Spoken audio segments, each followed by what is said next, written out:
Pawan Kalyan frustration peaks లోకి వెళ్ళింది అనేది నిన్న సభ చూస్తే అర్థమైంది. ఈరోజు పవన్ కళ్యాణ్ తెలుసుకోవాల్సింది ఆవేశంగా ఊగితేనో గట్టిగా అరిసి మాట్లాడితే ఓట్లు పడతాయంటే ఆర్ నారాయణమూర్తి గారు ఎప్పుడో ప్రధానమంత్రి అయి ఉండేవారు. సో ఆవేశంగా ఊగామా అరిచి మాట్లాడామా అనేది కాదు, మనం పార్టీ పెడితే ప్రజలకు ఏం చేయబోతున్నాం అనేది చెప్పాలి. ఆ అధికారంలో వచ్చే క్రమంలో ప్రతిపక్ష నాయకుడిగా ఏం చేశాము అనేది ఇక్కడ ప్రజలందరూ కూడా గమనిస్తారు. పార్టీ పెట్టి ఎన్నేళ్ళయింది, దాదాపుగా జగన్ గారు పార్టీ పెట్టిన దానికి పవన్ కళ్యాణ్ పార్టీ పెట్టిన దానికి 1 year తేడా ఉంటుంది అంతే. మరి ఈరోజు జగన్మోహన్ రెడ్డి గారు 151 సీట్లతో తిరుగులేని ముఖ్యమంత్రిగా ప్రజల ఆశీస్సులతో ఎలా అయ్యాడు? ఊరుకోలేదుగా. మరి నువ్వు కనీసం 2 చోట్ల నించుంటే 2 చోట్ల కూడా ఎమ్మెల్యేగా గెలవలేకపోయావు అంటే అర్థం చేసుకోవాలి.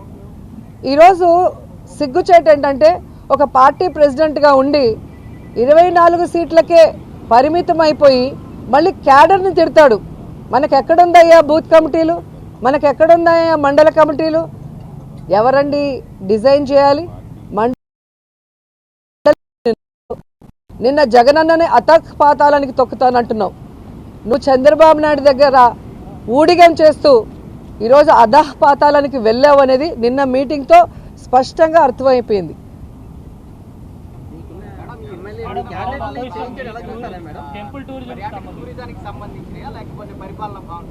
ఏదండి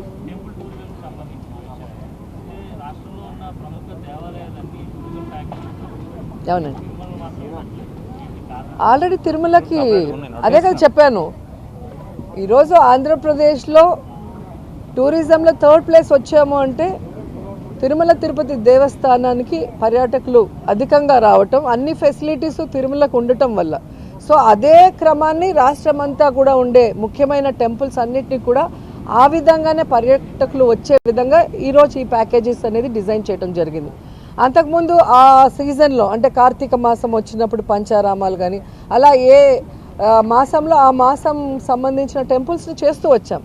అలా కాకుండా ఎవ్రీడే ఈ రోజు నుంచి కంటిన్యూస్గా ఉండే విధంగా రాష్ట్రంలో ఉన్న అన్ని పర్యాటక ప్లేసెస్తో పాటు ముఖ్యంగా ఆధ్యాత్మికంగా ఉన్న టెంపుల్స్ అన్నిటినీ కూడా భక్తులు దర్శించుకునే విధంగా చేయాలి అని చెప్పి ఈరోజు ఓపెన్ చేయడం జరిగింది.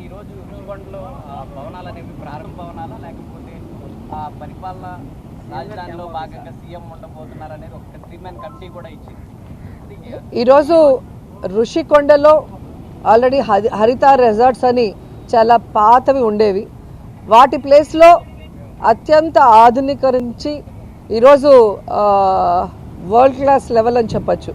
ఈరోజు 7 బిల్డింగ్స్ని నిర్మించడం జరిగింది. అండ్ చాలా శుభదినం ఈరోజు, మంచి టైంలో దాని గృహప్రవేశం కూడా చేయటం జరిగింది.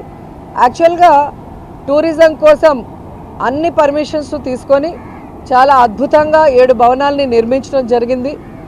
కానీ ఈ మధ్య 3-man కమిటీ ముఖ్యమంత్రి గారు వస్తే మరి పార్టీ కార్యాలయంగా ఎక్కడ ఉంటే బాగుంటుంది అంటే ప్రభుత్వంలో భాగమే ముఖ్యమంత్రి అంటే, పర్సనల్గా కాదు కదా.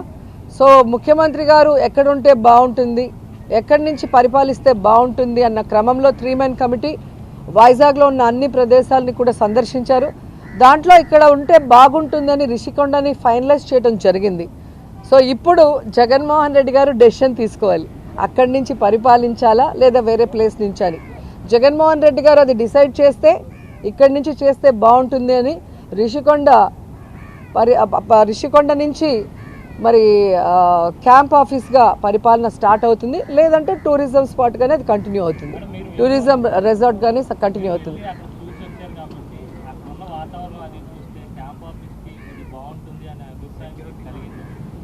అది మీరు చూసి చెప్పాలి, మీకు ఇస్తారు విజువల్స్ చూసి చెప్పండి. ఎందుకంటే ప్రెస్ వాళ్ళు ప్రతిపక్షాలతో చేరి ఎంత కాంట్రవర్సీ చేశారో మీ అందరికీ తెలుసు. అంత కాంట్రవర్సీ చేయాల్సిన అవసరం కూడా లేదు.